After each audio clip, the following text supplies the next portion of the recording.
Продолжаем освещать самые заметные события. В студии Валерия Наумова. Здравствуйте. В начале коротко о темах выпуска.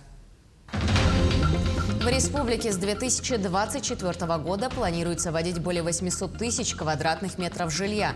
Это практически по 1 квадратному метру на каждого жителя Якутии. Республика вошла в топ-10 лучших регионов страны по объему экспорта IT-услуг. Одна из ключевых задач – увеличить число занятых в IT-отрасли к 2024 году. Долгие 7 лет созревал до финишной прямой. Фильм якутского режиссера «Вертолет» выходит на широкие экраны в кинотеатрах республики.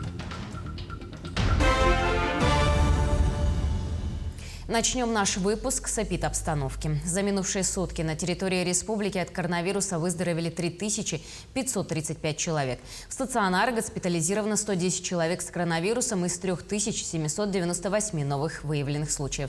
2437 новых случаев коронавируса выявили в Якутске, 309 в Мегино-Кангаласском районе, 172 в Мирнинском, 97 в Алданском, 91 в Нерюнгринском, 75 в Верхневилюйском районе.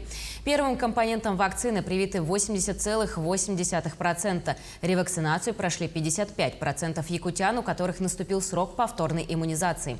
Несмотря на увеличение количества вновь выявленных случаев заболевания, скорость распространения инфекции у большинства заболевших регистрируется легкое течение заболевания.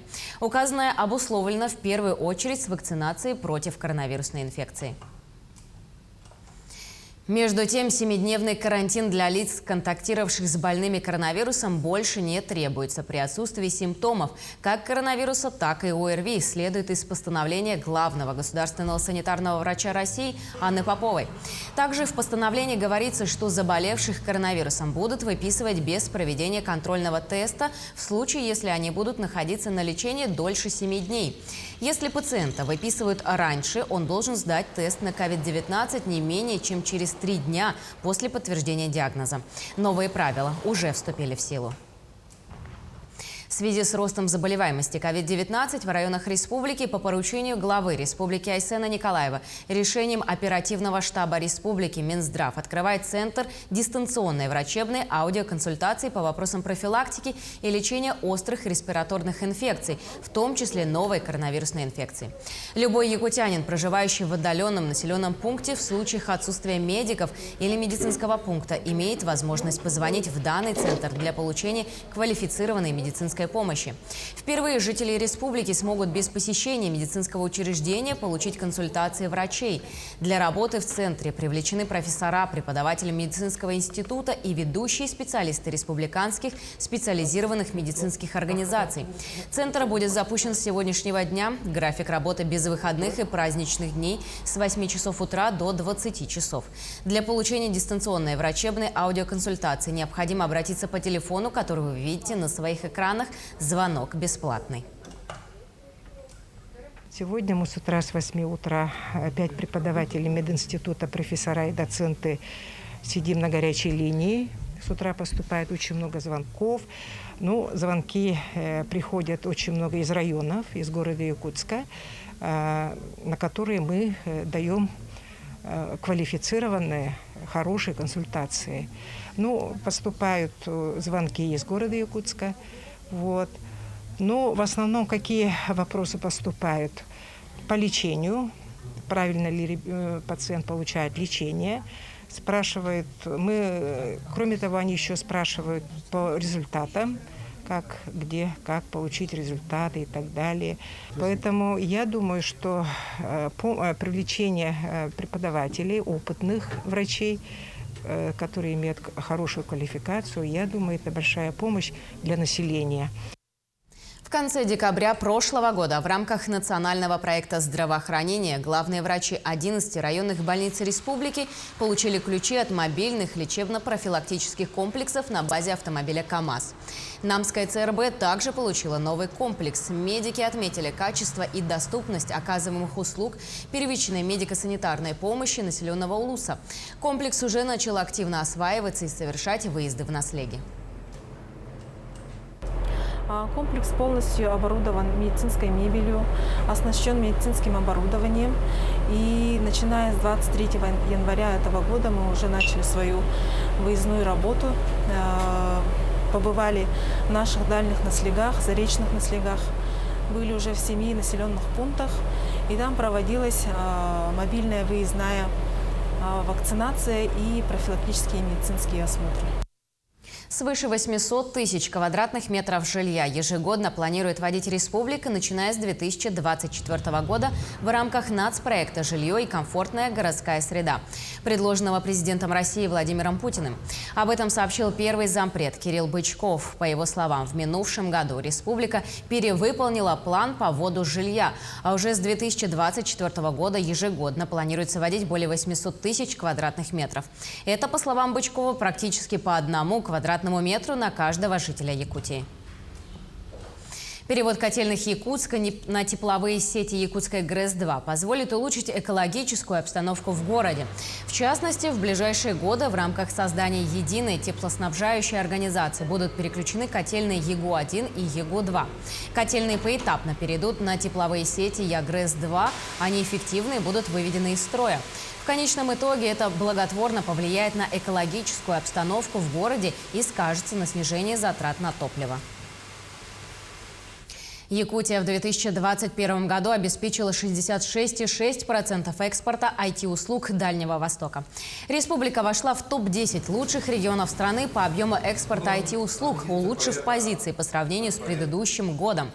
Первый крупнейший на Дальнем Востоке парк высоких технологий IT-парк и технопарк Якутии объединяют 167 инновационных компаний. Резидентами парков выщена продукция на общую сумму 2 миллиарда рублей и создано 367 новых рабочих мест. В прошлом году дополнительно созданы IT-центры в 5 муниципальных районах. В апреле 2022 года будет введен первый на Дальнем Востоке креативный кластер «Квартал труда». Одной из ключевых задач текущего года является разработка проекта создания инновационного научно-технологического центра в городе Якутске с федеральным участием. Развитие инновационной экосистемы позволит достигнуть одну из ключевых задач – увеличить число занятых в IT-отрасли до 10 тысяч к 2024 году. «Думай по-зеленому» – проект с таким названием, нацеленный на охрану окружающей среды, завершился в Якутии. Итоги конкурса, организованного экологами Алроса, подвели эксперты. На их суд было представлено 19 работ. Победителю самой интересной идеи на реализацию отправится 1 миллион рублей от социально ответственной компании. Мадина Халикова расскажет подробнее. Проект «Алроса» нацелен на то, чтобы прививать культуру заботы об окружающей среде родного края, а именно такую цель преследует победителька конкурса от «Алроса» Лидия Алексеева. В ее планах высаживать молодые сеянцы, создать питомник многолетних растений в Вилюйске, где нет необходимой почвы для приживания как деревьев, так и кустарников. Победитель конкурса уверена, что сделает родной город зеленее, чище и красивее. Лидия Алексеева вместе с единомышленниками уже несколько лет занимается сбором батареек, макулатуры и пластика. Считает, что так помогает экосистеме справляться с той нагрузкой, что оказывает на нее человек, да и жизнь она свою связала с поистине зеленым делом – флористикой. Эта идея у нас не так давно появилась. И, в общем, в целом, это все связано с тем основным бизнесом моим, который у нас есть сейчас. Это цветочное дело. И по весне у нас бывает, мы часто привозим саженцы, и мы решили, в общем,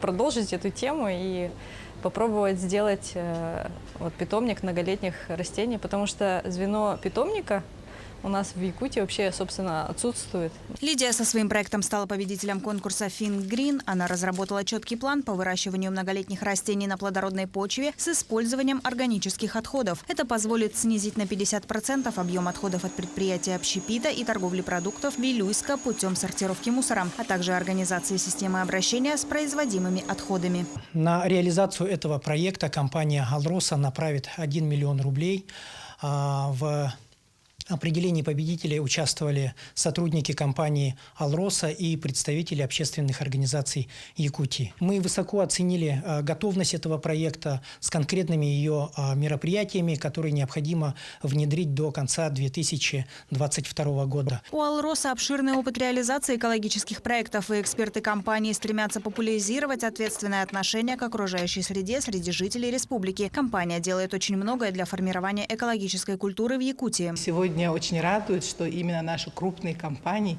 сегодня проводят такие конкурсы. Именно конкурсы по экологическим проектам от инициативы граждан, населения. Конкурс «Фингрин» или «Думай по-зеленому» позволил таким инициативным людям, причем абсолютно разного возраста, проявить себя в сфере охраны окружающей среды. И социально ответственная компания «Алроса» поддерживает эти направления, ведь конкурс создан для вовлечения жителей Якутии в совместную проектную и волонтерскую деятельность. Я считаю, что это очень такой большой шаг, тем более во всем мире сейчас очень хорошо продвигается устойчивое развитие. И сейчас вот такое сочетание, как социальная сфера, экономическая и еще корпоративная культура, да, то есть власти. Да. Вот я думаю, что в рамках этих требований, да, шаг «Алроса» очень даже своевременный. «Алроса» уделяет самое пристальное внимание вопросам экологии и социальной ответственности. Компания каждый год реализует около 500 проектов на более чем 10 миллиардов. Ежегодные вложения в экологическую и природную направленности составляют более 6 миллиардов рублей. Мадина Халикова, Владимир Павлов, Якутия. Собственный парк культуры и отдыха появится в скором времени в селе Булгунь-Ахтах Хангаласского улуса. Проект под названием «Булгунь-Ахтахский парк» попал в программу «1000 дворов на Дальнем Востоке» и будет реализован уже в этом году. Новое общественное пространство будет создано на пустующей территории возле Центра культуры села и дома Арчи. Парк будет состоять из центральной аллеи, зоны теплового павильона, скейт-площадки, зоны для воркаута. Также предусмотрены несколько игровых площадок для детей, беговая дорожка и зона мероприятий. По программе «1000 дворов» на Дальнем Востоке будет реализован первый этап проекта «Булгунь-Ахтахский парк», который включает в себя 2 детские игровые площадки и зону воркаут. Остальные зоны будут возведены в последующие годы. В мае месяце планируется у нас проведение аукциона с подрядной организацией.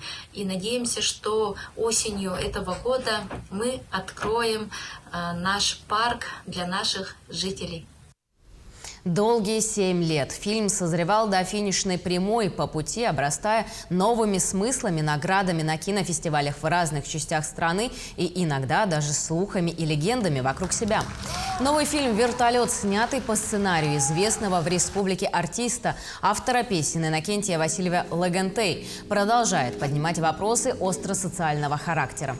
Потрясающие своей жестокостью, красотой кадры берут за живое, проникают в самую душу, окунают в холодные, бурлящие воды, напрочь сбрасывая с тебя розовые очки.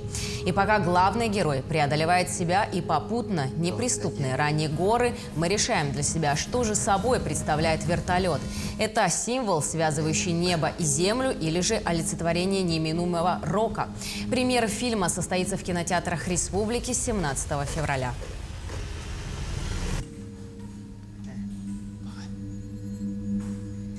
К этому часу это вся информация, но наши корреспонденты продолжают следить за развитием событий. Всего доброго и до свидания.